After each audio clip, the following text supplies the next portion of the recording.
বাড়িলতি রাজকচু একের অরিজিনাল বীজ ফুল পোয়া বা চারা দেখতে পাচ্ছেন সুস্থ সবল বাড়িলতি রাজকচু একের বীজ ফুল পোয়া বা চারা শতভাগ সফল বাড়িলতি রাজকচু চাষি মোহাম্মদ ফজর আলী চারা প্রসেসিং করছে।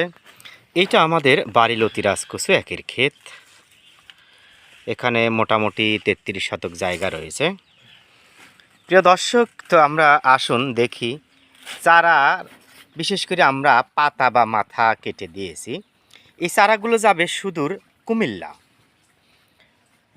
যিনি এই চারাগুলো নিচ্ছেন তিনি সম্ভবতই মালদ্বীপ থাকে।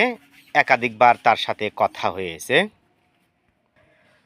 তবে বাংলাদেশ থেকে তার ছেলে মোহাম্মদ নুরুদ্দিন এই চারাগুলো রিসিভ করবে। দেখেন চারাগুলো সবুজ মানের।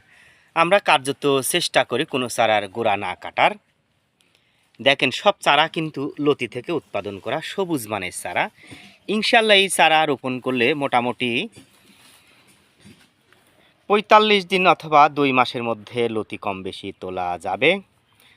যারা চারা নিতে চান আমাদের সাথে যোগাযোগ করবেন। ভালো থাকবেন, সুস্থ থাকবেন।